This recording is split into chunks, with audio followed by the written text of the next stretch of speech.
వినబడుతుందండి. నమస్తే అండి, జై శ్రీరామ్. నమస్తే అండి. నమస్తే అండి. ఏం లేదండి, మీ వీడియోస్ చూస్తాను. ఓకే. వీడియోస్ కొన్ని బాగానే ఉంటాయి, కొన్ని సరే. ఇప్పుడు మతం గురించి మాట్లాడుకుని అంబేద్కర్ గురించి కొద్దిగా మీరు నెగిటివ్ గా మాట్లాడుతున్నారండి. అది యాక్చువల్గా పోస్ట్ నేను కదండి పెట్టింది, మన గ్రూప్ లో వాళ్ళు.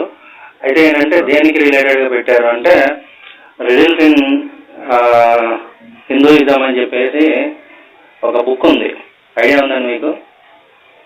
ఏదండి? Riddles in Hinduism. అది అంబేద్కర్ గారే రాశారని చెప్పేసి ఆంధ్రప్రదేశ్ ప్రభుత్వం జారీ చేసిందన్న ఉద్దేశంతో తిప్పుతున్నారు జనాలు. తెలుసా మీకు? ఐడియా ఉందా? నాకు ఐడియా లేదు. యాక్చువల్గా నేను కూడా బీసీ.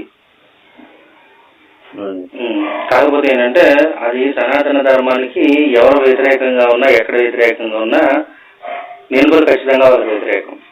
యాక్చువల్గా నేను పెట్టిన పోస్ట్ కాదు, కానీ దాన్ని సపోర్ట్ చేస్తాను. ఇప్పుడు మామూలుగా చాలా వరకు దాంట్లో నెగిటివ్గా అంబేద్కర్ గారు వ్యతిరేకంగా చేస్తున్నారు అంటే, నిజానికి చెప్పాలంటే ఈ కాన్స్టిట్యూషన్ అనేది ఏదైతే ఉందో ఇందులో చాలా ఉన్నాయి, లోతుకులు కానీ ఇంకా మిగతావి కానీ ఇంకా చాలా ఉన్నాయి. కానీ యాక్చువల్గా నేను దూషించడం కాదు, రిడిల్స్ ఇన్ హిందూయిజం అనేటువంటి ఆ బుక్ వచ్చిన తర్వాత ఈ మతోన్మాదులు ఎవరైతే ఉన్నారో రాముడు కృష్ణుడు వీళ్ళ మీద అవాకులు చవాకులు బాగా ఎక్కువ అయిపోయినాయి అన్నమాట. సో అది ఆయన రాశారా, ఆయన దగ్గర నుంచే వచ్చిందా, లేదంటే తర్వాత సూడో సెక్యులర్లు అనే వాళ్ళు రాశారా, ఆయన పేరు మీద కావాలని రిలీజ్ చేశారా, అప్పట్లో ఉన్నటువంటి ఆ గవర్నమెంట్ ఏదైతే ఉందో దానికి ఆమోద ముద్ర వేసిందా ఏంటన్నది అవన్నీ పక్కన పెడితే వచ్చింది అక్కడి నుంచి వచ్చింది. నిజానికి చాలా ఉన్నాయి, ఇంకా చాలా లిటిగేషన్స్ ఉన్నాయి. నిజానికి చెప్పాలంటే అప్పుడు వ్యతిరేకించాను నేను అంబేద్కర్ గారిని, అప్పటి వరకు నేను వ్యతిరేకించలేదు ఏనాడు. ఎందుకు వ్యతిరేకించాల్సి వచ్చింది అంటే ఆయన మతం మారాడు, బుద్ధిజంలోకి మారాడు. సో మతం మారచ్చు, ఎవరి స్వేచ్ఛ వాళ్ళది అనే విధానం ఇచ్చిన తర్వాత దేశంలో అశాంతులు అనేవి రేగాయి. ఎవరు నచ్చినట్టు వాడు ఇక మత ప్రచారాలు చేసుకోవడం. ఇప్పుడు మనం ఎందుకు వాళ్ళని కంట్రోల్ చేయలేకపోతున్నాం అంటే ఇందుకే. ఇప్పుడు ఈ సెక్యులరిజం అనేది చాలా పెద్ద గజ్జి.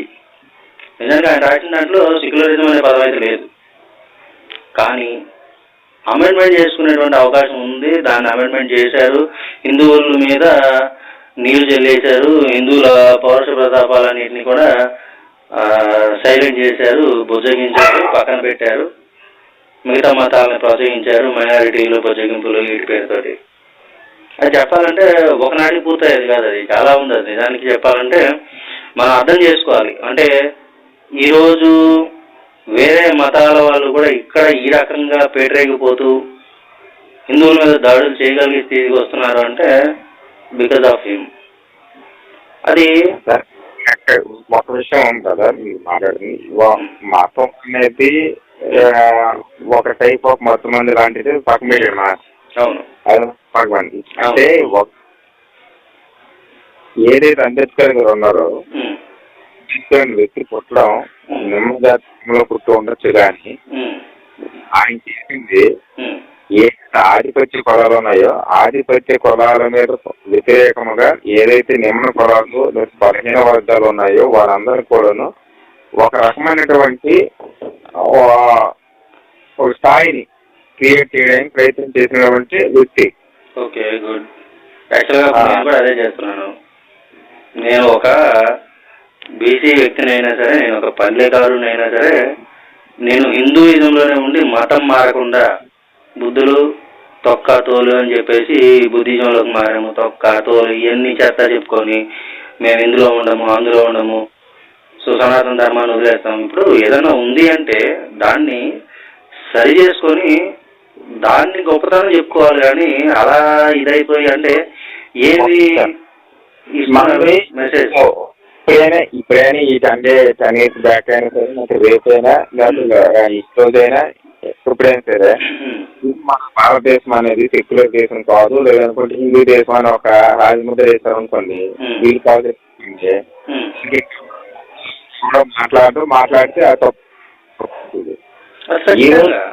అది రావాలనే కదా మా ప్రయత్నం కూడా. దానికోసమే కదా హిందూ ఓట్ బ్యాంక్ తయారు చేస్తున్నాం. ఇప్పుడు తయారు చేయొచ్చు కాక మీరు తయారు చేయొచ్చు, మీరు చేస్తున్న దాన్ని గొప్ప గొప్ప అనేది పక్కన పెట్టేశాను. నీ చేయడం నేను చేయడం కాదు, ఏదైతే ఎలక్షన్స్ మన ప్రజాప్రతినిధులు ఉన్నారో వాళ్ళ ఓటింగ్ మనంతా ప్రజాస్వామ్యం కాబట్టి, ఏదో మామూలు రాజ్యం కాదు కాబట్టి, ప్రజాస్వామ్య దేశం కాబట్టి ఎవరైతే ఉంటారో వాళ్ళు పార్లమెంట్ లో అసెంబ్లీలో కూర్చొని చేసేది చట్టం అమలు చేసేదే ఎగ్జిక్యూటివ్ అధికారులు వ్యవస్థ అంతా ఉంది. సో జరగాలి. అది జరిగింది అనుకోండి, దాన్ని ఇప్పుడు ఎవరో ఆపలేడు. ఎలా ఆపుతారు? ఓటింగ్ ఆపాలి. ఓటింగ్ అనేది ఏదైతే వచ్చింది అనుకోండి ఆటోమేటిక్ గా జరుగుతుంది. మెజారిటీ రాకుండా చేయాలనే కదండి మత మార్పులు అనేవి. 1-2 కాదు కదా, చాలా భయంకరంగా సాగుతున్నాయి కదా మత మార్పులు అనేవి. ఏ రకంగా అయినా సరే, ఇప్పుడు భయపెట్టో, బతిమలాడో, ఏమార్చో, ఆశ చూపెట్టో, ఏదైనా సరే, ఏ విధంగా అయినా సరే ఫైనల్ గా అవుట్పుట్ ఏంటంటే మత మార్పిడి చేయాలి, వాడిని వాడి మతంలో తీసుకుపోవాలి, మన ధర్మానికి ఒక శత్రువుని తయారు చేయాలి, దాని ద్వారా దేశాన్ని అస్థిరపరచాలి, దాని వెనకాల చర్చి పాలన అనేది కొనసాగించాలి. ఒకనాడు ఏదైతే ఈ చర్చి పాలనలో నడిచినటువంటి ఐరోపా దీన్ని చీకటి యుగం అని ఎట్లయితే పిలిచారో, ఇప్పుడు భారతదేశాన్ని కూడా, అంటే ప్రపంచానికి వెలిగించినటువంటి గురుస్థానంలో ఉన్న భారతదేశాన్ని తిరిగి చీకటిలోకి తీసుకెళ్ళాలి, చర్చి పాలన ద్వారా చీకటిలోకి నడిపించాలనే ఉద్దేశంతో అసాంఘిక శక్తులు అయితే చాలా ఘోరంగా భయంకరంగా పనిచేస్తున్నాయి. దానికి ఇది ఒక ముసుగు.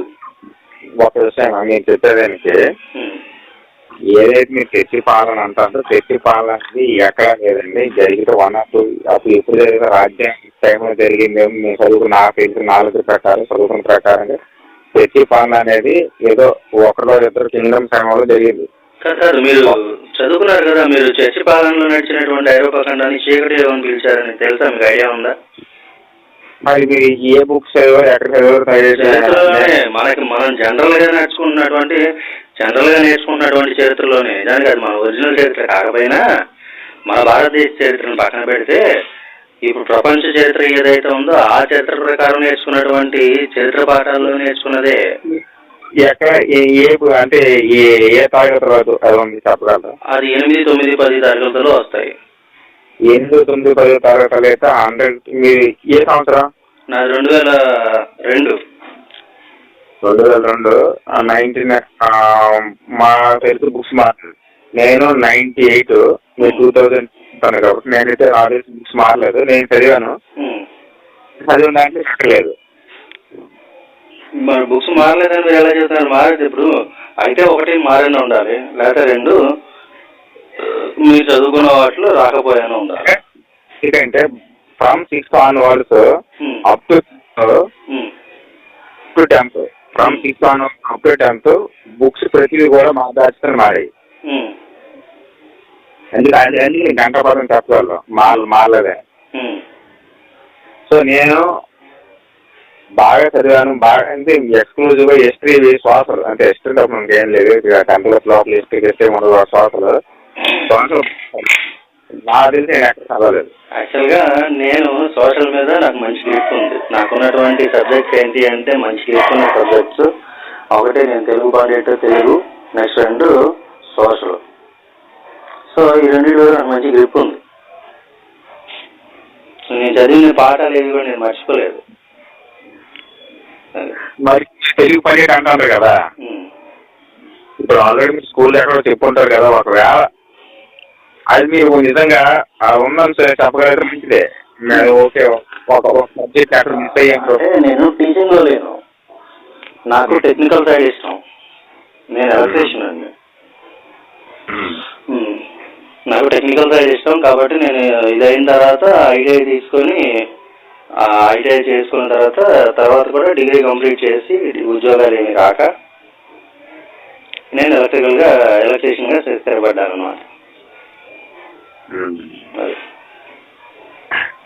సరే వాట్ ఎవర్ గానీ ఒక విషయం అంటే మనం తెలిసినంత వరకు జీవితంత వరకు చెప్పినంత మేము ఊహించాను. కానీ ముస్లింలే ఎక్కువైపోతాండ్రు, మతోన్మాదులు లేదనుకుంటే ప్రబలపోతాండ్రు, దేశాన్ని నాశనం చేస్తాండ్రు అనేటువంటి దర్శనంలో వరకు బీజేపీ కానీ లేదనుకుంటే ఎవరు కానీ వాళ్ళు ఎవరిని బ్లేమ్ చేస్తారంటే ముస్లిమ్స్ బ్లేమ్ చేస్తారు. ఎందుకంటే అటువంటి ఇన్సిడెంట్స్ అనేవి కొన్ని కాశ్మీర్ నుంచో లేదనుకుంటే పాకిస్తాన్ నుంచో ఎక్కడి నుంచో లేదా బంగ్లాదేశ్ నుంచి ఎక్కడి నుంచో వచ్చి బాంబులు పెట్టడం, బ్లాస్టులు చేయడం, ఉగ్రవాదులుగా మారడం, లేదనుకుంటే దేశంలోకి వచ్చి జవాన్లు చంపడం ఏదో చేశారు. క్రైస్తవులు అనేవాళ్ళు నాకు తెలిసి నీకంటే నేను పెద్దవాడును అంటే ఏజ్ పరంగా పేపర్ కూడా నాకు చదవడం అనేది బాగా ఇష్టం. క్రైస్తవులు అనేవాళ్ళు ఎక్కడ కూడా విద్రోహ చర్యలు చేశారని కానీ ఎక్కడ కూడా ఎప్పుడు కూడా జరిగిన సందర్భం లేదు, జరిగిన సిచ్యువేషన్ కూడా లేదు. ఎందుకంటే రాయరు కాబట్టి. ఇప్పుడు మదర్ తెరీసా ఆశ్రమం గురించి మీకు ఎంతవరకు తెలుసు? ఏంటి మదర్ తెరీసా తెలుసా మీకు? మదర్ తెరీసా అర్థమవుతుంది. విషయం ఏంటంటే ఈ రోజుకు రాముణ్ణి, కృష్ణుణ్ణి వీళ్ళందరూ తెలుసు కొన్ని వందల బుక్స్ ధర్మాన్ని, భారతదేశంలో ఉన్నటువంటి ఏదైతే ధర్మాన్ని, మనవాదాన్ని ఇవన్నీ తెలుస్తూ కొన్ని వందల బుక్స్ వామపక్షం కమ్యూనిస్ట్ పార్టీ లేని వారు రాశారు. అవన్నీ నిజము. దాన్ని పట్టుకుని నిజంగా రాముడి ఇటువంటి వాడా లేకపోతే అయ్యప్ప స్వామి ఇటువంటి వాడా ఇటువంటి వాడా అని అనుకోలేదు కదా.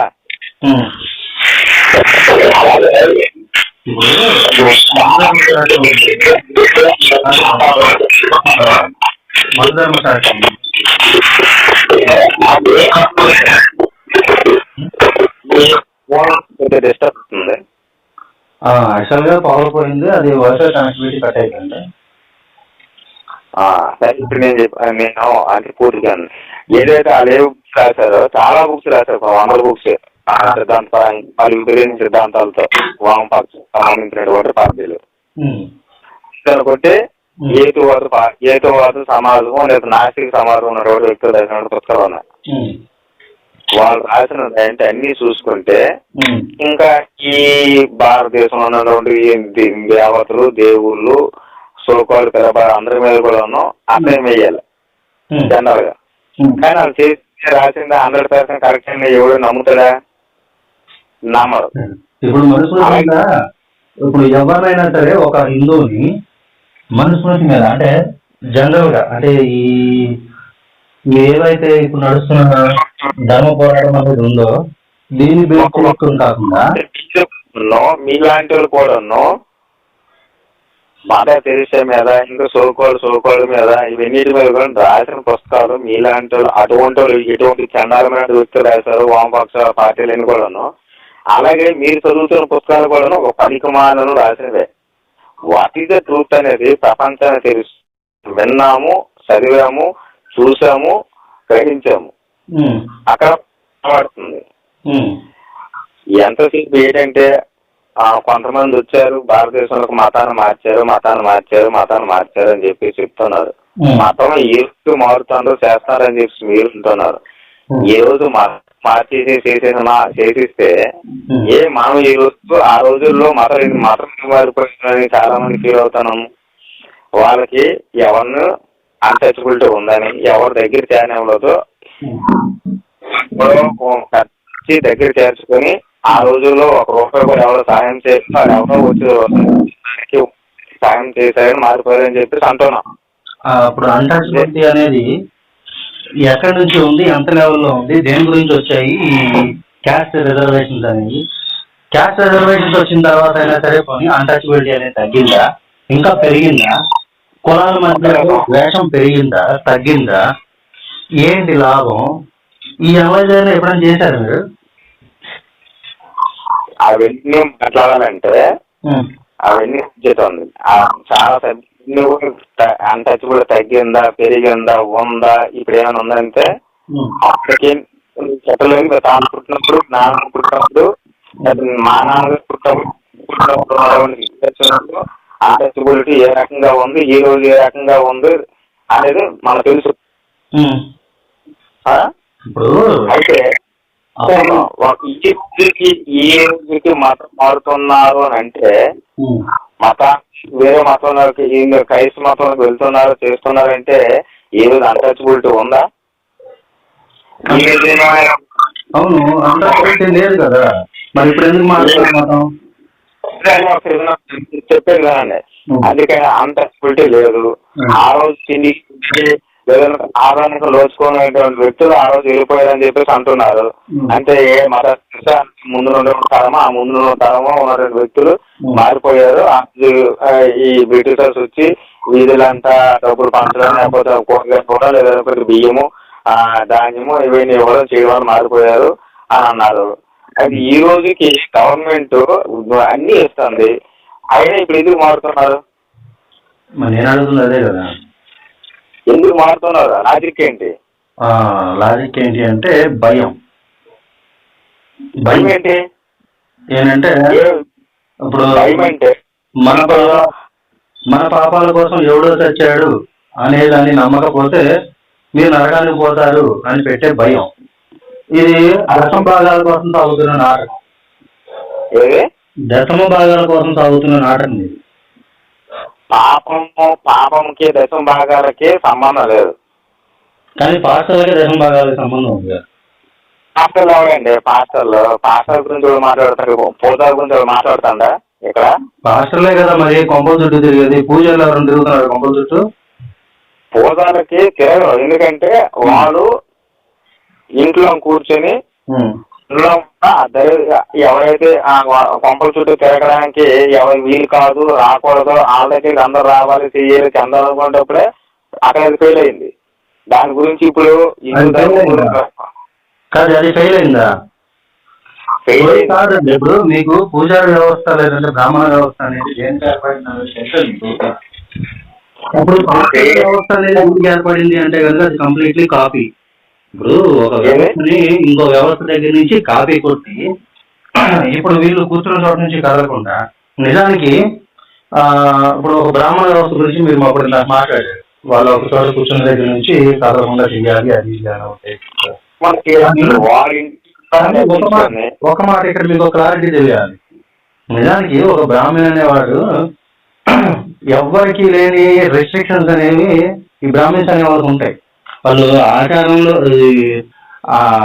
పురోహితులుగా ఉన్నా సరే, ఆచార్యులుగా ఉన్నా, ఏ విధంగా ఉన్నా సరే వాళ్ళకు కొన్ని రెస్ట్రిక్షన్స్ ఉంటాయి.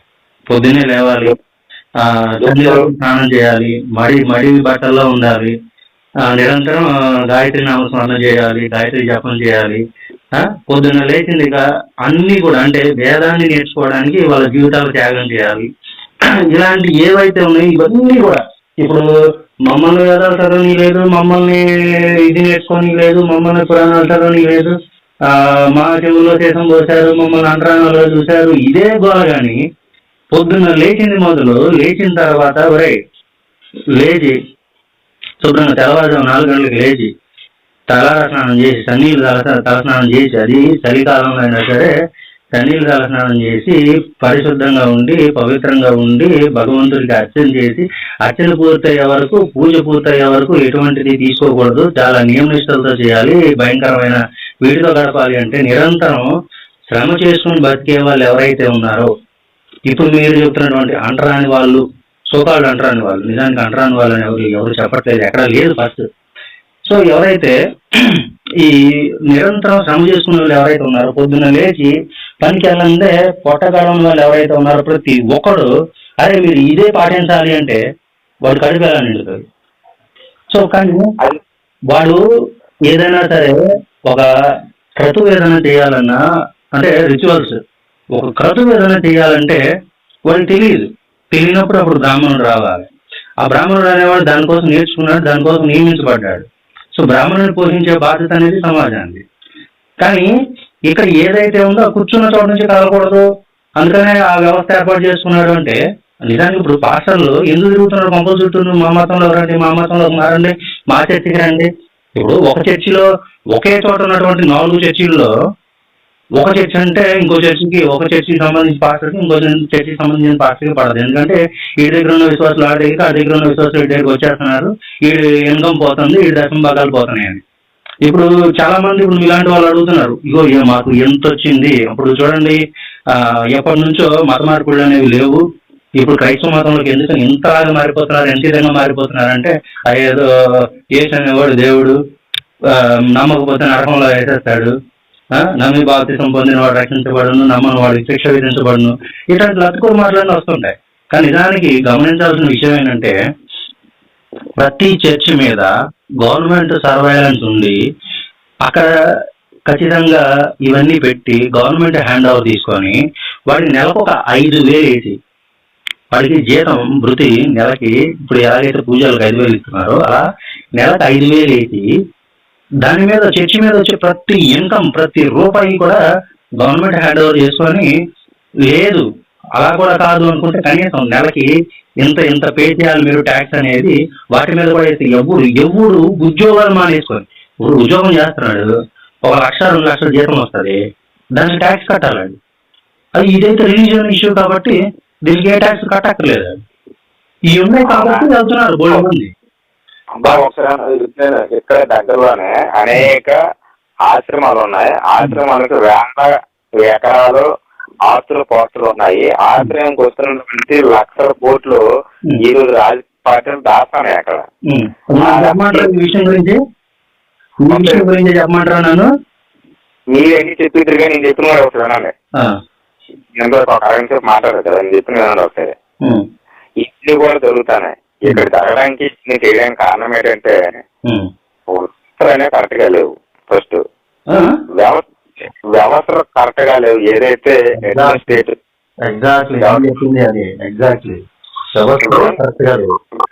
పూర్తిగా ఇవ్వండి, వ్యవస్థలు కరెక్ట్ గా లేవు. ఏదైనా ఒక యాక్ట్ గానీ తీసుకొని వస్తే దాన్ని ఎగ్జిక్యూట్ చేసినటువంటి విధానంలో అమలులో లోపాలు ఉన్నాయి. మరి అదే కదా చెప్తా. ఇప్పుడు ఎక్కడో దాకా ఎందుకండి, ఇప్పుడు మీరు చెప్పారు చూసారా, ఎక్కడో దాకా ఎందుకు మొత్తం వదిలేయండి. మీరు ఇప్పుడు ఆంధ్రాకి సంబంధించిన వాళ్ళైనా? ఆంధ్ర కాబట్టి తెలుగు మాట్లాడతాను, తెలంగాణ కూడా తెలుగే మాట్లాడతారు. అదే అలాగా, ఓకే తెలుగు అండి. రైట్. ఇప్పుడు అంటే ఆంధ్ర నేనా అంటున్నా? కాదు కాదు, ఆంధ్రాకి లాంగ్వేజ్ రాదు కదా, ఆ లాంగ్వేజ్ కొద్దిగా ఫ్లేవర్స్ వాళ్ళ లాంగ్వేజ్ వేరే. అదే అంటే మీరు ఆంధ్రానేనా అంటున్నా, మీరు క్లారిటీ ఇవ్వండి. ఆంధ్రే. రైట్, ఆంధ్ర. మీ పేరు? నా పేరు పైడి తల్లి. ఏం చేస్తుంటారు?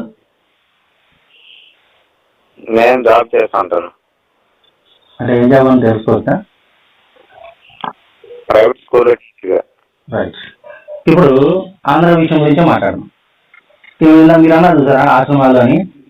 ఇక్కడ ఇప్పుడు మతం మారిన ఒక వ్యక్తి మన CM Jaganmohan Reddy last time 2019లో ఎలక్షన్లో గెలవడానికి అతను మతం మారిన వ్యక్తి కాబట్టి హిందువులు ఎక్కడ ఆదరించాలో అన్న ఉద్దేశంతో ఇక్కడ ఉన్నటువంటి వైజాగ్లో ఉన్నటువంటి శారదాపీఠం, దీనికి జగద్గురువుల శంకరపీఠాలకి సంబంధం లేదు. శారదాపీఠం శనముషిడివాడలో స్వరూపానందేంద్ర సరస్వతి అనేటువంటి ఒక పేకు స్వామీజీ ఒకడు ఉన్నాడు. వాడి దగ్గరికి వెళ్ళి, వైజాగేనా? వైజాగే మాది. వాడి దగ్గరికి వెళ్ళి వాడి దగ్గర కూర్చొని వాడితో పాటు వెళ్ళి నదుల్లో మునిగి, సో నేను కూడా హిందువునే అనే రీతిలో హిందువుని మోసం చేసి ఓట్లు దండుకొని దానికోసం మోసం చేయడానికి ఈ క్రితం అంతా నడిపినటువంటి స్వరూపానందేంద్ర సరస్వతికి 2 రూపాయలకి 2 ఎకరాలు విశాఖపట్నం చంద్రమూషిడివాడు. సో అక్కడ ల్యాండ్ కాస్ట్ ఎంత ఉంటుంది అన్నది దాదాపు తెలిసిన విషయం. ఎందుకంటే ఇక్కడికే వస్తుంది అనే రీతిలో రాజధాని బాగా పెంచేశారు. సో ఈ రాజకీయ నాయకుడు ఎవరైతే ఉన్నాడో వాడు ఎదగడానికి సహాయం చేసినటువంటి ఒక ఫేక్ గురువు వాడికి 2 రూపాయలకి 2 ఎకరాలు ఇచ్చాడు. ఇక ఓకే ఓకే, వాళ్ళందరి గురించి మనకి ఎందుకు కానీ అదే చెప్పారు కదా. నేను సిస్టమ్ వ్యక్తుల గురించి మాట్లాడు, సిస్టమ్ అనేది మన సిస్టమ్ గురించి మాట్లాడదాం. అదే సిస్టమ్ నడిపే వాళ్ళు వాళ్ళే కదా, పాలకులుగా ఎన్నుకోబడిన వాళ్ళే కదా. ప్రజల్ని మోసం చేసి ఎన్నుకోబడిన తర్వాత, పాలనలోకి వచ్చిన తర్వాత, అధికారంలోకి వచ్చిన తర్వాత వాళ్ళు చేసినటువంటి పనులు ఎట్లాంటి ఉన్నాయి అన్నది ఇది ఒక ఎగ్జాంపుల్ చేస్తారు. సో ఇప్పుడు మనం మీరు అన్నట్టుగా ఆ వ్యవస్థ అనేది నడిపించే వాళ్ళు తినగలేరు. ఇప్పుడు పూజారులకి జీతాలు ఇస్తున్నారు కానీ పాస్టర్లకి జీతాలు ఇవ్వాలని ఒక చెత్త హోకు కాన్సెప్ట్ ఒకటి పట్టుకొచ్చారు. ఎందుకని ఇప్పుడు పూజారులకు జీతాలు ఇస్తున్నారంటే ఒక గవర్నమెంట్ ఆర్గనైజేషన్ కింద నడుస్తుంది, దేవాదాయ శాఖ, ధర్మాదాయ శాఖ. దాని కింద నడుస్తున్నటువంటి గుళ్ళు. అదే మీకు తెలిసింది ఏంటంటే ఏదైతే దేవాదాయ ధర్మాదాయ శాఖ అండర్లో ఉన్నాయో అట్లా ఉన్నటువంటి వాటికి ఆల్రెడీ గవర్నమెంట్ జీతం అనేది ఇస్తుంది, దాంట్లో ఇన్కమ్ ద్వారా జీతం అనేది పే చేస్తుంది. అవును, అది ఇన్కమ్ వస్తుంది కాబట్టి పూజారులకు జీతాలు ఎందుకు ఇస్తున్నారంటే అందుకు ఇస్తున్నారు. మరి ఏ చర్చ ఎంత ఇన్కమ్ వస్తుందని చెప్పేసి చర్చ పార్టీలు చెప్పిన అది కాకుండా అనేక మంది ఇంకా కొంతమంది నేనున్నాను, మీరు ఉన్నారు దగ్గర సైట్ లోను మీరు ఒక ఆలయం కొట్టారు, దానికి పూజారిని పెడుతున్నారు. అది సమాధాయ కింద రాదు. కొన్నాళ్ళు ఇన్కమ్ పెరిగితే ఆటోమేటిక్ గా దేవాలయ శాఖ హ్యాండ్ ఓవర్ చేసుకుంటారు. అదంతా అంటే మీ సొంత దాన్ని మీరు ఎప్పుడు హ్యాండ్ ఓవర్ చేసుకుంటారంటే హ్యాండ్ ఓవర్ చేసుకునే విధానం కూడా ఒకటి ఉంటుంది. మండలి ఎప్పుడైతే నా ఇష్టం అంటే నేను దీన్ని నడపలేను, నేను నా తర్వాత మీకు అది అంతవరకు తెలిసేమో. ఇప్పుడు ఇన్కమ్ పెరిగినటువంటి చిన్న చిన్న ఆలయాలని చాలా వాటిని దేవాదాయ శాఖ, ధర్మాదాయ శాఖ ఎంతవరకు కావాలని గవర్నమెంట్ అథారిటీ ఉపయోగించుకొని హ్యాండ్ ఓవర్ చేసుకున్నాయో నేను చెప్తాను మీకు లెక్కలు.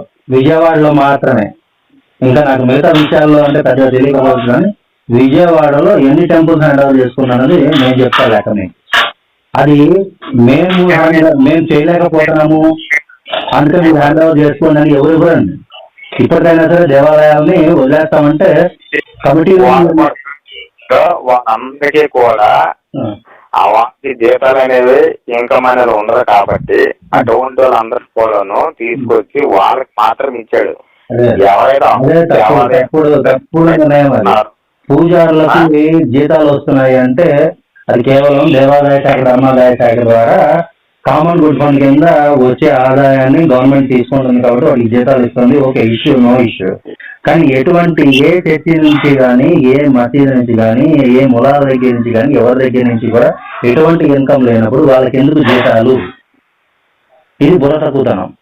ఫస్ట్ అది మీరు చెప్పేది మీకు ఒకే యాంగిల్ ఆలోచిస్తారు. ఇప్పుడు కొన్ని ఏవైతే ఇప్పుడు వాళ్ళు ఇచ్చిన దాంట్లో దేవత ధర్మ శాఖ ఉన్నటువంటి వాటికి జీతాలు ఇస్తున్నారో అది పక్కన పెట్టండి, అది మీకు ఇవ్వడం.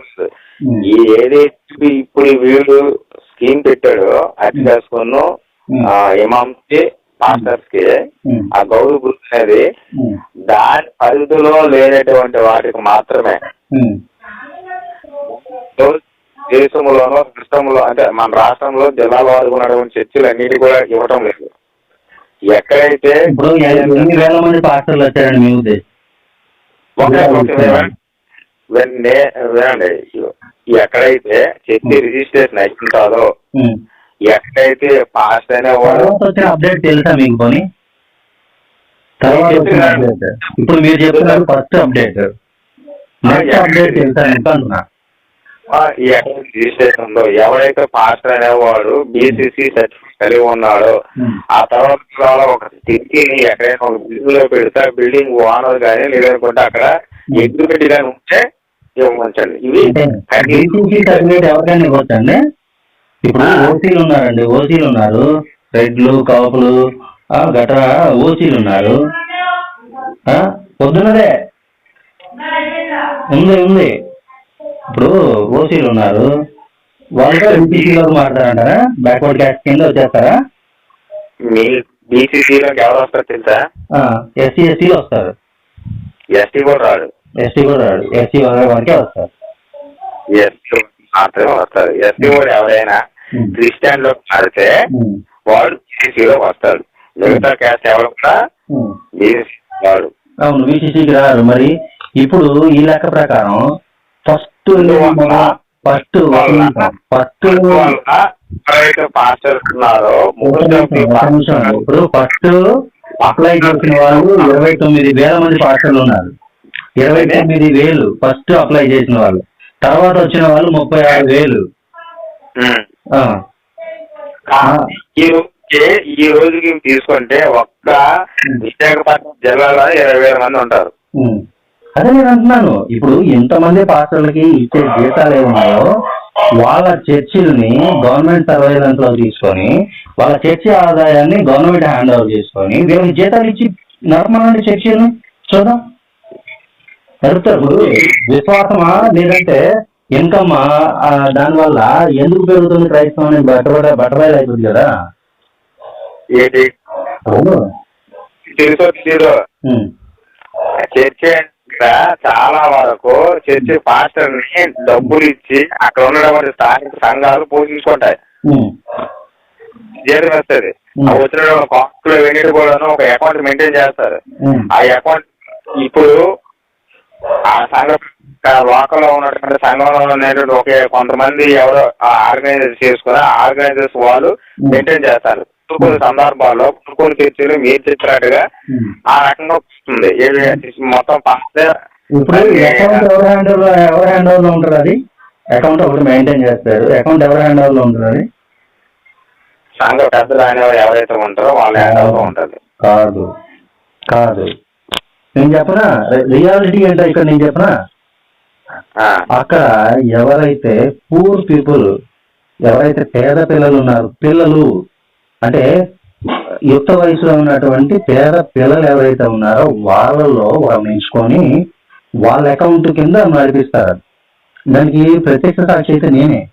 నా దగ్గర చాలా ప్రూఫ్స్ ఉన్నాయి ఇట్లాంటి విషయాల్లో. ఇప్పుడు నిన్నట్టు కాదు మొన్నట్టు కాదు, ఇది గత 10 ఏళ్ల నుంచి మేము లాగుతున్న ఇన్ఫర్మేషన్. ఇది దీన్ని మేము ఎలా హ్యాండిల్ చేయాలో హ్యాండిల్ చేసుకుంటూనే వస్తున్నాం.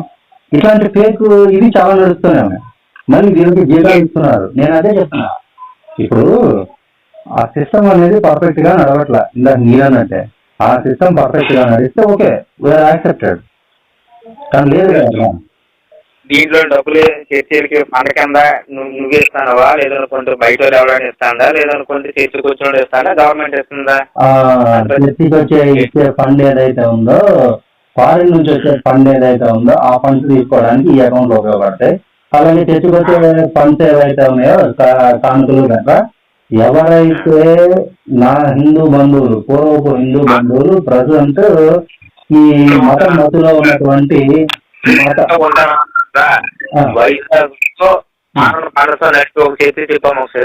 ఫారిన్ ఫండ్స్ అంటే ఈ ఒకటే చెప్పేదేంటి, ఒకటా రెండా? చాలా ఉన్నాయి. ఎన్ని అకౌంట్లు కావాలి మీకు? నేను చూపిస్తాను మీకు. ఒక నిమిషం. ఆ చర్చి పాస్టర్ కానీ, పాస్టర్ కి సంబంధించిన రిలేటివ్స్ కానీ, వీళ్ళకి సంబంధించినటువంటి రిలేటెడ్ అకౌంట్స్ కాకుండా చర్చిలో ఉన్నటువంటి పేద పిల్లలకు సంబంధించినటువంటి అకౌంట్స్ తో నడుస్తున్నాయి అని చెప్పేసి చూపించమంటారు. ప్రతి చర్చ ఉంది నా చెప్పాలని చాలా. ప్రతి చర్చి, ప్రతి ఒక్క చర్చి, చిన్న చర్చి దగ్గర నుంచి పెద్ద చర్చి దగ్గర నుంచి ప్రతి ఒక్కటి అలాగే ఉంది. నీ ఏరియాలో ఒక చర్చి పేరు చెప్పు.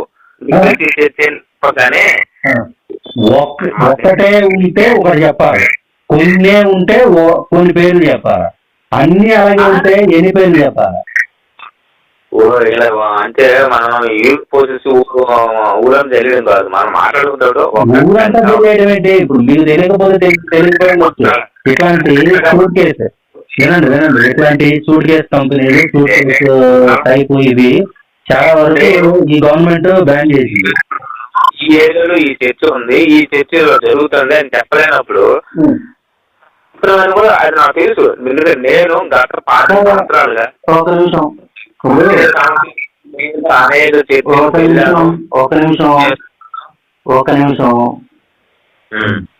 సార్, ఒక చర్చి పేరు చెప్పమంటున్నావు కదా. చెప్పు. మచిలీపట్నం దగ్గర గిలగిలిండి అనే ఊరు, 4th ఏరియా. ఐడియా ఉందా మీకు? ఎక్కడ? 4th ఏరియా గిలగిలిండి, మచిలీపట్నం దగ్గర. మచిలీపట్నం దగ్గర 4th ఏరియా. వైజాగ్ అన్నావు, వైజాగ్ గురించి మాట్లాడుతాను. నాకు తెలియదు చెప్తాను. నేను నాది విజయనగరం. నాది మచిలీపట్నం. నేను ఉండేది వైజాగ్. నేను మచిలీపట్నం గురించి చెబుతాను. వైజాగ్ లో ఉన్నాను కనీసం ఇప్పుడు ఉంటున్న ఏరియాలో ఒక చెప్పండి మచిలీపట్నం తెలంగాణ ఏదో చెప్పుకున్నాం ఇప్పుడు వైజాగ్లోనే తీసుకో. Grace Church, Rajiv Nagar, Grace Church, Rajiv Nagar, pastor ex military. ఏ ఏరియా అంటే ఇప్పుడు రాజానగర్ అంటే రాజానగర్ అంటే పెందూరు వైపు మాట్లాడుతుందా లేదనుకుంటే గాజువాక వైపు మాట్లాడుతుందా లేదనుకుంటే రాజానగర్ అంటే ఇప్పుడు ఈ పేరు మీద ఎన్ని చోట్ల ఉన్నాయి రాజానగర్? ఇప్పుడు రాజానగర్ కొడితే కనీసం ఒక 10 ప్లేట్లు వస్తాయి. రాజానగర్ కాదు, రాజీవ్ నగర్. అదే రాజీవ్ నగర్ అని కొడితే రాజీవ్ నగర్ మన రాజశేఖర రెడ్డి ఇచ్చిన కోన్లో ఉన్నటువంటి ఏరియాలో రాజీవ్ నగర్ పెట్టుకుంటారు. ఈ ఇచ్చిన కూడా ఇది రాజశేఖర రెడ్డి దాటి ముందు నుంచి ఉంది. అదే మీరు చెప్తుంది కాదు, అలా పెట్టుకొని చాలా ఉన్నాయి అంటాను. రాజీవ్ నగర్ పేరు మీద కొడితే ఒకటే అవుతుంది నాకు ఇక్కడ ఎక్కడ మరి మల్టిపుల్ ఏం కనబడట్లేదు. మరి అట్ట చూసారు మీరు ఏమైనా కనబడితే నాకు ఒకసారి స్క్రీన్ షాట్ పెట్టండి చూస్తాను నేను కూడా. ఇప్పుడు రాజీవ్ నగరాన్ని కొడితే రాజీవ్ నగర్ కొడితే ఒకటే చూపెడుతుంది, ఇంకా వేరే ఏమీ లేవు ఇక్కడ. నాకు ఇంకేమైనా కనబడితే కనుక ఇంకెక్కడైనా కనబడితే కనుక విశాఖపట్నం దగ్గరలో రాజీవ్ నగర్ ఏమైనా కనబడితే కనుక నాకు స్క్రీన్ షాట్ పెట్టండి నేను కూడా చూస్తాను. రాజీవ్ నగర్ విశాఖపట్నం అని పెట్టి కోరమానపాలెం దగ్గర వస్తు చూపిస్తుంది. అదే మరి నేను చెప్పింది కూడా అదే. అతను ఎక్స్ మిలిటరీ శుభ్రంగా సర్వీసెస్ అవి కంప్లీట్ చేసుకొని వచ్చాడు. వచ్చిన తర్వాత లాభదాయమైన ఉద్యోగం ఇందిరాబాబు అంటే పాస్ ఉద్యోగం అని తెలుసుకున్నాడు. 4 బైబిల్ వాక్యాలు నేర్చుకున్నాడు, 4 పాటలు నేర్చుకున్నాడు, శుభ్రంగా చర్చి పెట్టాడు. గత 7 ఏళ్ల నుంచి చక్కగా మంచిగా మనుషుల్ని గొర్రెలుగా తయారు చేసే పనిలో ఉన్నాడు బిజీగా. దాంతోపాటుగా చక్కగా మంచి సంపాదనలో ఉన్నాడు. ఒక మంచి ఇల్లు కొనుక్కున్నాడు. ఇంకొక చోట ఇల్లు కొని అక్కడ కూడా ఒక చర్చి పెట్టాలని ఉద్దేశంతో మంచి ప్లానింగ్ లో ఉన్నాడు. కాకపోతే ఏంటంటే అక్కడ చర్చి పెడితే ఇక్కడ సరౌండింగ్స్ లో ఉన్న వాళ్ళందరూ కూడా తోబొట్టులు కాబట్టి అంత తొందరగా వచ్చే ప్రయత్నం చేయరు కాబట్టి వాళ్ళని గొర్రెలుగా తయారు చేసే ఉద్దేశంలో కొంచెం ఎక్కువ ప్రొసీజర్ నడిపించాలి కాబట్టి కొంచెం టైం తీసుకుంటున్నాడు. ఏదైనా చెప్పాలంటే చాలా ఉన్నాయి ఆస్తులు. గోపియా ఎవడాడు? అక్కడ ఆర్మీ నుంచి వచ్చే వ్యక్తి పేరు గోపియా అంటాను. కాదు, అరవిందరావు. సరే ఇప్పుడు ఒక విషయం, ఏ సంఘటన కాదు అవునో కాదు మాకు తెలియదు కానీ జనరల్ గా ఏ సంఘంలో కూడా తెలియదు కానీ మీరు ఎంక్వైరీ చేయించండి, క్లారిటీ వస్తుంది. సింగిల్ రూపీ ఎవరికి కూడా రావడం లేదు. ఫారం ఎవరు చెప్పారు? ఆ సమయంలో మీరు తెలియకపోయిండొచ్చు, నా దగ్గర గవర్నమెంట్ ఆఫ్ ఇండియా మొత్తం బ్లాక్ చేసింది. అందుకనే కదా పాస్టర్లు తీసుకునేది వేరే వాళ్ళ దగ్గర నుంచి. పాస్టర్లు అమాయకపు ఆడపిల్లలు ఎవరైతే ఉన్నారో వాళ్ళ అకౌంట్లు తీసుకుని వాళ్ళ అకౌంట్లు ఎందుకు వాడుకుంటున్నారు? ఎందుకు వాడుకుంటున్నారు? చర్చి విషయంలో కానీ ఎక్కడి నుంచి కానీ ఈవెన్ దో ముస్లిమ్స్ కమ్యూనిటీ కూడాను ఫారెన్ ఫండ్ అనేది ఎక్కడి నుంచి డైరెక్ట్ గా అకౌంట్ వేసిన సందర్భం అయితే 100% బ్లాక్ చేశారు. అవును, నేను చెప్తున్నది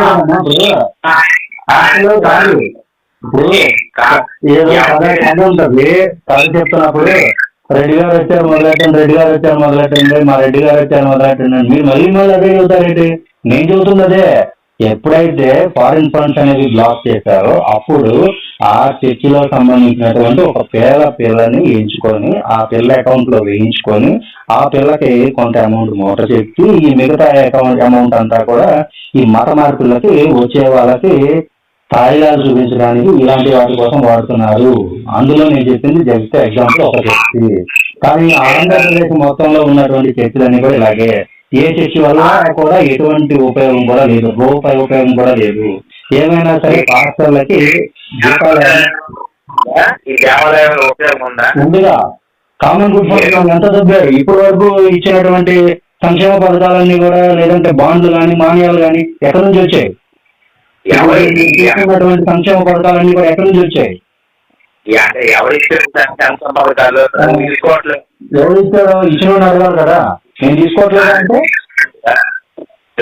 భూములు ఏమి తీసుకుంటా అక్కడైనా మరి బాండ్లు అడ్డం పెట్టి బాండ్లు అమ్మేసి ఇప్పుడు విజయనగరంలో ఒక నిమిషం విజయనగరమేగా కానీ ఈ కేటం కానీ ఆ కేటం కానీ 100 తీసుకుంటున్నారు. మీది విజయనగరమేగా? గజపతి రాజు గారు తెలుసుగా? నీకు తెలియదు కదా? నేను వచ్చాను, నాకు తెలియదు. నీకు తెలియదు. నీకేం తెలుసు? నీకు తెలిసిన రాలేదంటే గజపతి రాజు గారు తెలుసా లేదా? వాట్సాప్ యూనివర్సిటీని పంపించే మెసేజ్లతో కాలం పడిపోతే తెలుసు మీకు. వాట్సాప్ తెలుసు. మరి పిల్లలకు అవే చెబుతున్నారా? వాట్సాప్ యూనివర్సిటీలో నుంచి వచ్చే మెసేజ్ వేసి చేసుకుని వాట్సాప్ మెసేజ్ ప్రకారం మాట్లాడుతారు. నేను డైరెక్ట్ గా వెళ్ళి డైరెక్ట్ గా పెర్ఫార్మెన్స్ చేసినటువంటి వ్యక్తులు మేము. ఎందుకంటే అక్కడ జరుగుతున్న ఏంటి అన్నవి అన్ని ప్రత్యక్షంగా మేము దగ్గరుండి చూస్తున్నాము, అన్ని దగ్గరుండి మేము పెర్ఫార్మెన్స్ చేస్తున్నాం కాబట్టి మాకు తెలుసు. ఇక రూముల్లో కూర్చొని ఇంట్లో కూర్చొని వాట్సాప్ యూనివర్సిటీలో బేస్ చేసుకుని చేసే పనులు చేసే వాళ్ళు ఎవరైతే ఉన్నారో అందరినీ అదే బేస్ మీద నడిపించే ప్రయత్నం చేయకుండా, అందరినీ అదే ఆటలో కట్టే ప్రయత్నం చేయకుండా మేము డైరెక్ట్ పెర్ఫార్మెన్స్ ఉంటుంది మాకు.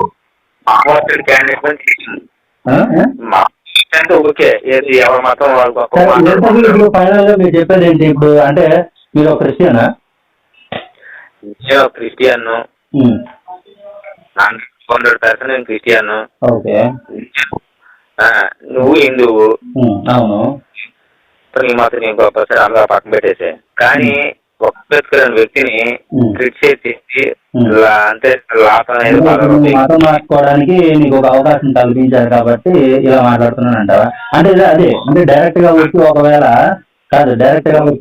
మతం గురించి కనుక మాట్లాడాలి అంటే కనుక క్రైస్తవ మతంలో ఎటువంటి ఇది లేదు, మరి మీరెందుకు మారారు, మీకు మతులు పనులు ఉన్నాయా లేదా అనే ఉద్దేశంలో ప్రశ్నిస్తాం కాబట్టి అంబేద్కర్ గారి కార్డు ఉపయోగించుకొని వచ్చారనమాట. అంటే ఇప్పుడు అంబేద్కర్ ఇష్టం అందరూ కూడా దాదాపుగా మీలాగే ఉన్నారు. అంటే ఇప్పుడు మంగళ కులస్తుని తప్పు అంటున్నావా, తక్కువ అంటున్నావా? నువ్వు నీలాంటి తప్ప ఎక్కువ కాదు. తప్పు అంటున్నావా? మంగళ కులస్తున్నా ఏ రకమైనటువంటి తప్పు? మంగళ కులస్తుడు ఎందులో తక్కువ? ఏంటి తప్పు? మరి ఇప్పుడు ఎందుకు మంగళవాళ్ళు అది అని చెప్పి ఎందుకు మాట్లాడావు? అయితే కాదు, నీ క్వాలిఫికేషన్ ఏంటి? ఒక నిమిషం నీ క్వాలిఫికేషన్ ఏంటి?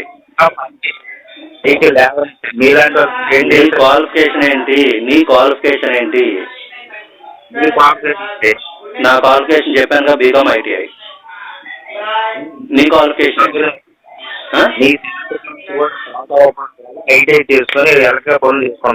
నీ క్వాలిఫికేషన్ ఏంటి? నీకు చెప్తాను, నీలాంటి మాట్లాడడానికి క్వాలిఫికేషన్ అవసరం లేదు. నీకు ఏ క్వాలిఫికేషన్ లేకుండానే నీకు టీచర్ ఉద్యోగం ఇచ్చారా? గవర్నమెంట్ ఉద్యోగమా, ప్రైవేట్ ఉద్యోగమా? ఏదైనప్పుడు కావచ్చు. గవర్నమెంట్ ఉద్యోగమా, ప్రైవేట్ ఉద్యోగమా? నీ క్వాలిఫికేషన్ ఏంటి? నీకు ఎంతవరకు తెలుసు? ఏం నాలెడ్జ్ ఉంది? ఏం జ్ఞానం ఉంది? ఏం చెప్తున్నావు పిల్లలకి? ప్రైవేట్ ఉద్యోగం కాబట్టి హై క్వాలిఫికేషన్ ఉంటే కానీ ప్రైవేట్ లో జాబ్ ఇవ్వరు. ఓ, హై క్వాలిఫికేషన్ ఉంటే ప్రైవేట్ ఉద్యోగాల్లో జాబ్లు ఇస్తారా? ప్రైవేట్ స్కూల్స్ జాబ్ ఇస్తారు. అదేలే, మోస్ట్ ఉండాలి. హై క్వాలిఫికేషన్ ఉంటే కానీ ప్రైవేట్ లో హై క్వాలిఫికేషన్ ఏంటో చెప్పొచ్చా? నాకు చెప్తావా? నీలాంటి చెప్పడం వేస్ట్. నా పేరు చెప్పా, నా ఊరు చెప్పిన అంతవరకు అది నీ కంపెనీ చెప్పాను. వాట్సాప్ యూనివర్సిటీ అంటే మీకు ఏంటంటే ఎవరో పెడతారు, ఎవరో ఏదో పెట్టేదేంటి? మేముగా తెలుసుకుని మేము ఇచ్చేటువంటి ఇన్ఫర్మేషన్ అది. మాది నిన్న మొన్న పెట్టిందో లేదంటే ఈ క్రైస్తవం లాగా మధ్యలో వచ్చిందో కాదు. క్రైస్తవం లాగా మధ్యలో వచ్చింది కాదు. నీకు ఏదైనా కనుక డైరెక్ట్ గా దమ్ము ఉంటే కనుక మతం గురించి మాట్లాడాలనుకున్నప్పుడు మాట్లాడు. మేము ఆల్రెడీ ప్రూవ్ చేసామన్న ఉదయంలో మనం మాట్లాడుతున్నాం కాబట్టి చెప్తున్నాం కాబట్టి ఇప్పుడు క్రైస్తవంలో ఎటువంటి దమ్ము లేదు కాబట్టి క్రైస్తవాన్ని బేస్ చేసుకుని వస్తే నువ్వు బుర్రలో పడతావు కాబట్టి ఇప్పుడు ఈ బుర్రలో పడకుండా తప్పించుకోవాలి కాబట్టి అంబేద్కర్ గారు కార్డు వాడుతున్నావు అనమాట. మాట్లాడేస్తూ అంటే అంబేద్కర్ గారి మీద అవును మదర్ తెరీసా గురించి మాట్లాడుతున్నా ఇప్పటికి కూడా ఉంది. నా దగ్గర లేటెస్ట్ న్యూస్ కూడా ఉంది. 2018లో ఏమో 2018లో మదర్ తెరీసా చారిటబుల్ ట్రస్ట్ అలాంటి వాటిల్లో అనాథ శవాలు, వృద్ధ శవాలు, వాటిని కూడా వాటి ఎముకలు కూడా అమ్ముకునే పరిస్థితిలో ఉన్నారు. మదర్ తెరీసా చేసినటువంటి మత మార్పులు అనేవి దేశంలో దాదాపు ఎవరు చేయలే. లేవు అనాథ స్వామీజీలు బాబాలు ఉన్నారు కదా, అక్కడ ఏమి జరగటం లేదు, పేపర్లో రావటం లేదు, టీవీలో రావటం లేదు, మీకు కామడటం లేదు. నేను చెప్పాను ఇప్పుడు ఇందాక, ఇక్కడ స్వామీజీ ఒకడు ఉన్నాడు ఫేక్ గాడు. నేను ఇప్పుడు మాకు ఎవడైతే తేడా గాడు ఉన్నాడో, ఎవడైతే ఫేక్ గాడు ఉన్నాడో మేము ఫేక్ గాలని చెప్తాం. చెడు అంటే ఎవరైనా సరే తప్పుడు గాలు ఉంటే తప్పుడనే చెప్తాం, తప్పుడు గాలని చెప్తాం. ఇప్పుడు కాదు, ఇప్పుడు ఒక మాటను ఇప్పుడు బాబా ఉన్నాడు, వాడికి సంబంధించినటువంటి వాడి విశ్వాసులు మాత్రమే వాడి దగ్గరికి పోతారు, వాడి మాటలు వింటారు, లేదంటే వాడి దగ్గర దండ ప్రణామాలు చేస్తారు. కానీ క్రైస్తవ సన్నాసులు ఎవడైతే ఉన్నాడో ప్రతి పాస్టర్ ముందు మోకాలు దండేస్తారు. ఎందుకో వాళ్ళకి కూడా తెలియదు పాపం. ఏంటి ఇప్పుడు శనదేవుడు సంగులు ఉన్నాడు, వాడి దగ్గర నేను వెళ్ళి ఏమన్నా మోకాలు దండ వేసానా? నా దగ్గర చెప్పినప్పుడు కానీ నువ్వు ఉన్నావు, నువ్వు ఇప్పుడు విజయనగరం నుంచి విశాఖపట్నం వస్తావు, విశాఖపట్నంలో ఎవడో పాస్టర్ తగులుతాడు, అటు ముందు మోకాలు దండ వేస్తావా ఇవా? ఇక్కడ మచిలీపట్నం వైజాగ్ గుడికి వెళ్తారా వెళ్ళట్లేదా? ఆధార్కి వెళ్ళి కన్ను చూపించుకుంటా పాస్టర్ దగ్గరికి వెళ్ళడం ఒకటేనా? కాదా, అదే అక్కడ గుడిలో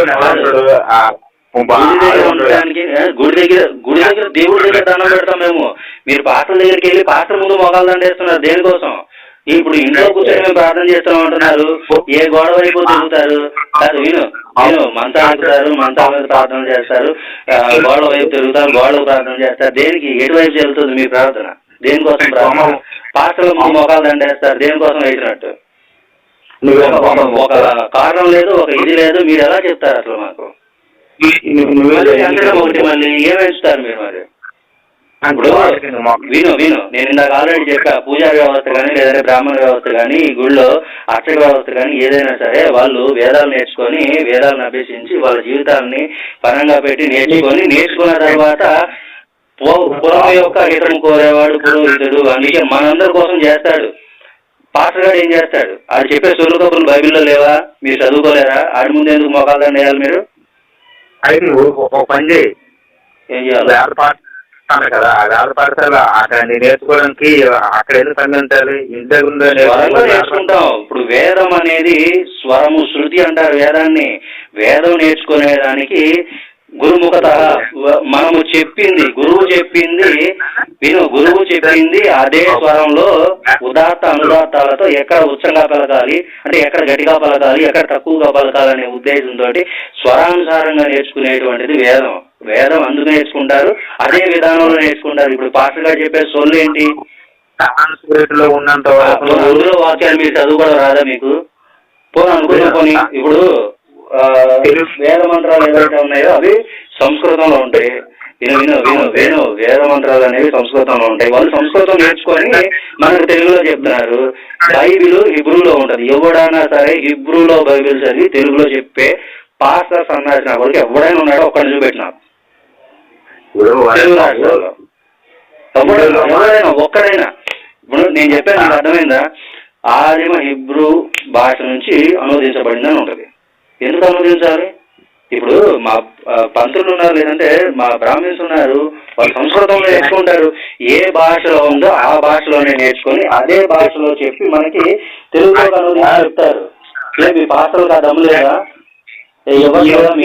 మీ బైబిల్ దేవుడు వరాలు ఇవ్వట్లేదా? తర్వాత బాగా మాట్లాడతారు, పాములు ఎత్తుకు పట్టుకుంటారని చెప్పేసి చెప్తుంది కదా బైబిల్. ఎవడైనా చేశాడా లేదా? ఒకడైనా ఈ కాలం సన్నాసుల గోడను వేదాలు రాలేదు కాబట్టి ఎందుకు రాలేదంటే తెలుగులో అది అనువాదం లేదు కాబట్టి నేర్చుకోలేదు. అదే తెలుగులో అనువాదం లేదు కదా, ఇప్పుడు దాని ఒరిజినల్ లాంగ్వేజ్ లో నేర్చుకోవాలి. నేను అదే అంటున్నాను, హిబ్రూలో ఉన్న బైబిల్ ని హిబ్రూలోనే నేర్చుకొని హిబ్రూలోనే చదివి తెలుగులో చెప్పాలి. ఎవడైనా అలా చెప్పే ఒక్క సన్నాసి పాత్ర గారు ఉన్నాడా? లేనప్పుడు అది సొల్లు మీరెందుకు వినాలి? తెలుగులో మీరు చదువుకోవడం రాదా మీకు? బాబు నీలాంటి వాడు ఎవరు నేర్చుకోవట్లేదు కాబట్టి ఏదైనా నేర్చుకుంటున్నారు. ఎవరు నేర్చుకోవడానికి ఎవరు నేర్చుకోవట్లేదు ఏం నేర్చుకోవట్లేదు అని వాడు దేని గురించి మాట్లాడుతున్నావు? నీకు వేదం నేర్చుకోవా? నీకు వేదం తెలుసా? వేదం ఉంటుంది కదా, వేదం పద్యం చెప్పగలవా? ఎన్ని శ్లోకాలు?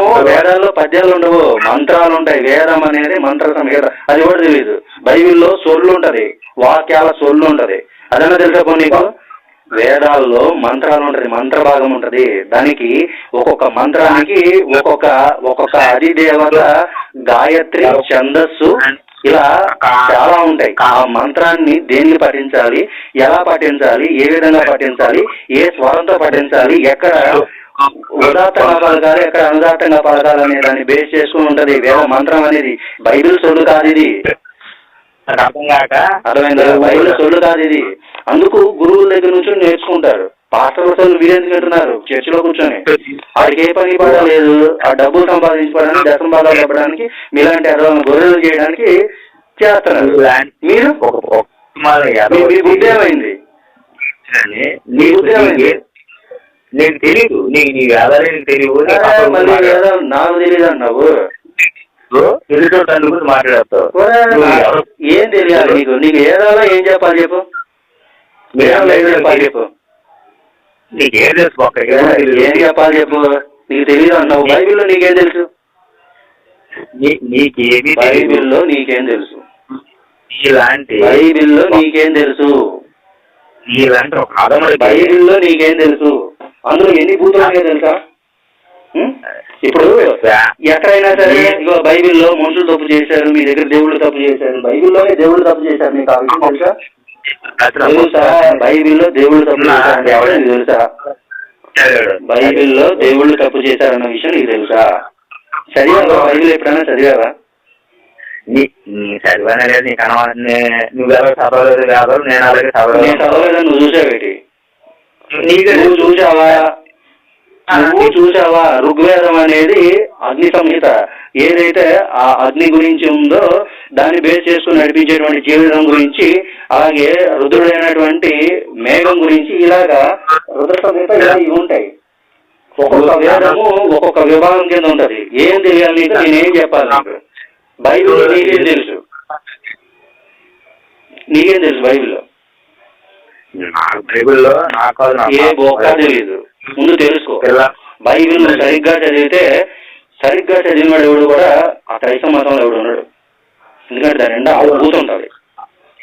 ఎప్పుడైనా చదివారా? చదువు. నువ్వు ఆడవాళ్ళ జోలికి ఎందుకు వస్తావు? ఫ్యామిలీ జోలికి ఎందుకు వస్తావు? దమ్ములేదేటి? ఆడి కూడా అంతే, ఏజ్ గారు కూడా అంతే. ముండ పారిపోయాడు, వస్తే పారిపోయాడు. ఆడికంటే ముండలాగా ఉన్నారు రా మీరు. ఆడవాళ్ళు ఎందుకు వస్తారా మీరు? మోండమోపులారా, ఆ మోండమోపులు మొక్కే మోండమోపులారా. ముండాడు పారిపోయాడు, ఆయన పట్టుకోవడానికి వస్తే పారిపోయాడు. ఆ నిజానికి చదవడానికి వచ్చినవాడు చచ్చిపోవాలా.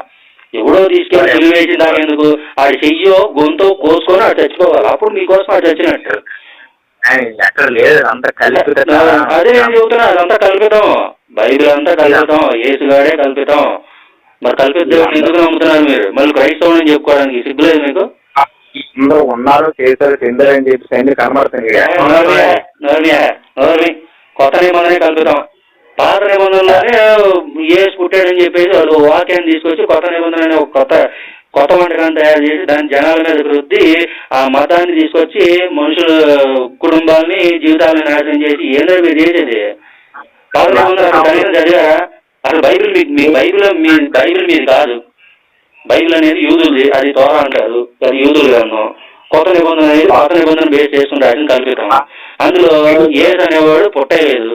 ఆ యేసు పుట్టాడని తీసుకొచ్చినటువంటి యోషువ వాక్యాన్ని తీసుకొచ్చి ఇదిగో కన్యక సరిపోతే కుమారుని కొన్నారని కెమోనియర్ అని పేరు పెడతారని చెప్పేసి అక్కడ మోసం చేశారు. అది తీసుకొచ్చి మత్తయి తీసుకొచ్చి ఒక చోట పెట్టాడు, మార్కు తీసుకొచ్చి ఇంకో చోట పెట్టాడు. తెలుసా కనుక మీకు యేసు అనేవాడు బైబిల్ ప్రకారం పుట్టలేదని? ఒక పాస్టర్ ప్రూవ్ చేసాం. రేపు 2 వీడియో అప్లోడ్ చేస్తా చూడుకొని నీకు క్లారిటీ వస్తుంది. పాస్టర్ కంటే గొప్ప పెట్టి నువ్వు బైబిల్ విషయంలో. నువ్వు పాస్టర్ గొప్ప, నేను గొప్ప నాకు తెలుసు. నేను పక్కన పెట్టి నువ్వు పాస్టర్ కంటే కూడా గొప్పడు నువ్వు. ఆడు ఏ సొల్లు ఏదో ఒక సొల్లు బైబిల్ నుంచి చదువుతాడు. నువ్వు ఏ సొల్లు చెప్పట్లేదు కదా బైబిల్ నుంచి. ఆడికంటే తొక్కాల్సిన కొడుకులాగా ఉన్నావా? నీ లాంటి వాడు చదవతాను 7వ తరగతి చదువుకుని పడతాను. మరి 7వ తరగతి అంటావు. నీ బొక్క ఏం తెలుసు నీకు? 7వ తరగతి సంగతి పక్కన పెట్టారు. ఇప్పుడు నేనైతే నా క్వాలిఫికేషన్ చెప్పా, నువ్వు నీ క్వాలిఫికేషన్ కూడా చెప్పడం ఉన్నప్పుడు నేను ఇంతకుముందు నేను నీకు ఏదైతే చెప్పానో బైబిల్ నుంచి నీకు తెలిసింది ఏదైనా చెప్పు. నీకేమన్నా తెలుసా? బైబిల్ నుంచి నీకేమన్నా తెలుసా? ఏ ఒక్క తెలియనప్పుడు నువ్వు ఎట్లా మాట్లాడతావు? ముందెళ్ళి బైబిల్ చదువు, అందులో ఉన్న గొప్ప ఏంటో తెలుసుకొని బైబిల్ వదిలేసి బయటకు వచ్చాయి. ముందా వినపడుతుందా? బైబిల్ వదిలేండి బయటకు వచ్చాయి. ఏం నాలెడ్జ్ లేదు, నీకేం నాలెడ్జ్ కావాలి చెప్తున్నాగా. బైబిల్ ప్రకారము ఏసుగాడు కొట్టలేదు, అది ఫేక్ గాడు. ఆ నిర్ణయం మాట్లాడతాం అంటే మళ్ళీ అంబేద్కర్ దగ్గరికి వెళ్తావు. అరే మీకు చేత కాక మీరు మొండమూతులయ్యి క్రైస్తవం మీద మాట్లాడితే నిలదొక్కోలేదని తెలిసి, ఏసుగాడు అబద్ధం అని తెలిసి, అది పొట్టలేదని తెలిసి, ఆ మతం ఫేక్ అని తెలిసి మీరు మమ్మల్ని ఎదిరించలేక డిఫెన్స్ చేసుకోవడానికి అని చెప్పేసి ఈ అంబేద్కర్ అనేదాన్ని వాడుకుంటారు. సిగ్గు పెట్టట్లేదు మీకు? ముందు మాట్లాడడం నేర్చుకో ఫస్ట్. మాట్లాడడం నేర్చుకో ఫస్ట్. మాట్లాడిన వ్యక్తివే ఫస్ట్ మాట్లాడడం నేర్చుకో ఫస్ట్. వాళ్ళ ముందు బైబిల్ నువ్వు చదివాడు రా. ఎవడో సొల్లు చెప్పి ఆడి సొల్లు మింగి నువ్వు వచ్చి నా దగ్గర కట్టడం కాదు. ఆడెవడో సొల్లు పోస్తాడు. ఇప్పుడు నేను కూడా సొల్లు వస్తాను, మింగేసి ఇంకో చోట పోతావా? నువ్వు చదువురా బాబు బైబిల్. ఎవడైనా సరే వాడుగా చదివినోడు బైబిల్. లంజ మతంలో ఇప్పుడు ఉండడు.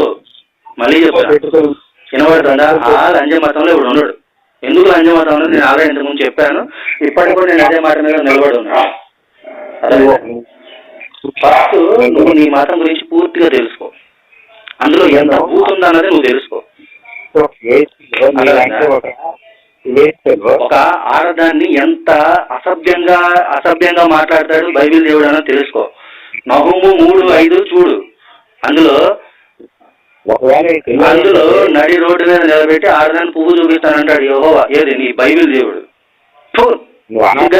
నీకు పోనీ అది కూడా తీసేయి. ఇప్పుడు యెహోవా పెళ్ళం గురించి దానికి అవి సొల్లు పెరగట్లేదని అవి పెరగట్లేదని వెయిట్ చేస్తున్నానని సిగ్గాని పెద్దలు నీకు ఆ బూతులు చదివి దాన్ని దైవ గ్రంథం అనడానికి, దాన్ని పరిశుద్ధ గ్రంథం అనడానికి మళ్ళీ వచ్చి నువ్వు నా దగ్గర సొల్లు తినడం. ఈ బైబిల్ మీద మీరు నిలబడి మాట్లాడలేక అంబేద్కర్ గురించి తీసుకుని రావడం. అరే మీరు ఎవడైనా ఒక్కడైనా ఒరిజినల్ గా ఎవడైనా ఉంటే కనుక రండి చేసుకుందాం. డైరెక్ట్ గా లైవ్ పెట్టుకుందాం, లైవ్ కూర్చున్నాం.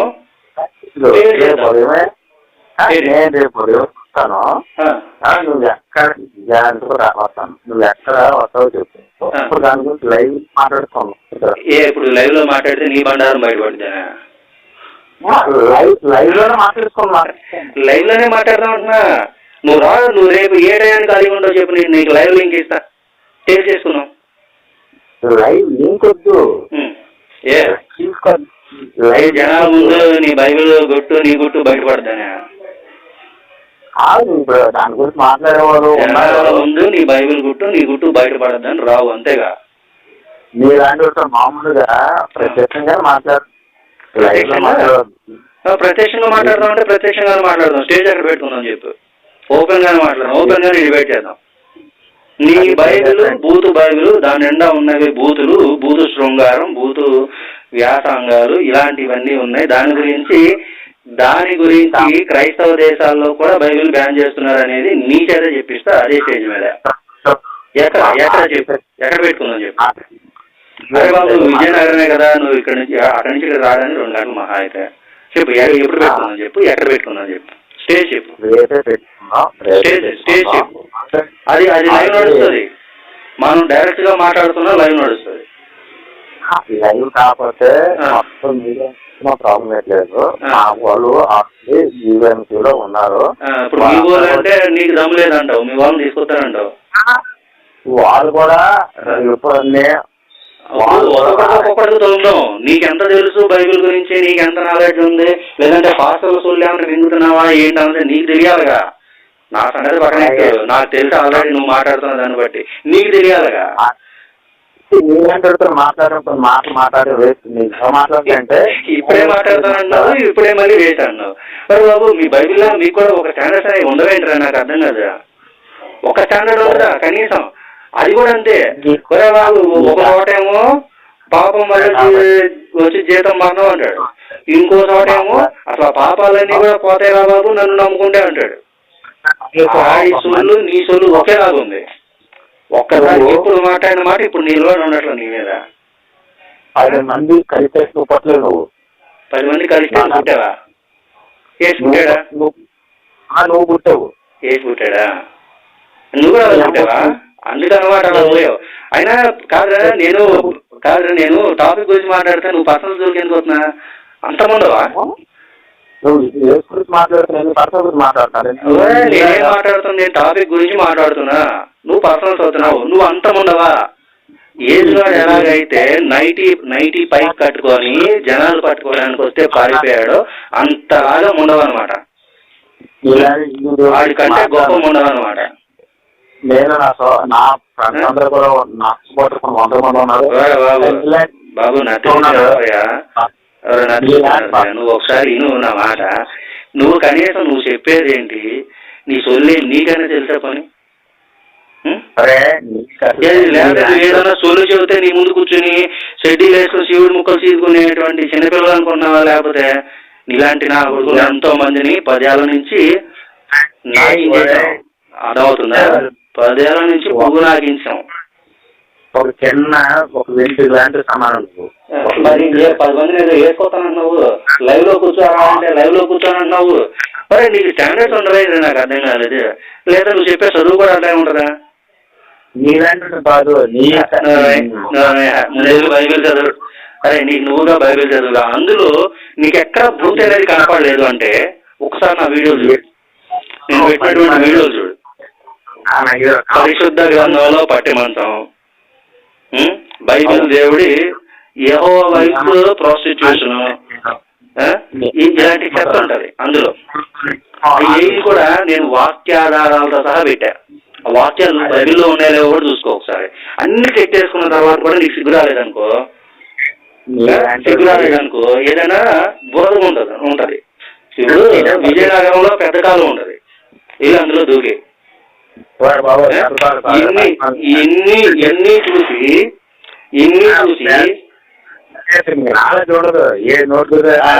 పోనీ పెద్ద చెరువే ఏదైతే ఏంట్రా కాదురా, ఏదైతే ఏంటి నువ్వు దూకి సావడానికి ఏదైతే ఏంటి పెద్ద చెరువే దూకైపోయి అందులో ఇటు మాడవేగా, నీకైతే చేత కాదుగా. నేను పెట్టిన వీడియోలు ఏవైతే ఉన్నాయో అందులో అన్ని కూడా రెఫరెన్స్లు ఇచ్చా. కళ్యాణ దింగయ్య నేను ఇచ్చిన రెఫరెన్స్లు కళ్ళు చేసుకోకుండా కళ్ళు దింగయ్య అని అడుగుతున్నాను నేను. సిగ్నల్ కట్ అవుతుంది చూడు, మంచి ఫోన్ చూసుకుని ఫోన్ చేయ ఒకసారి.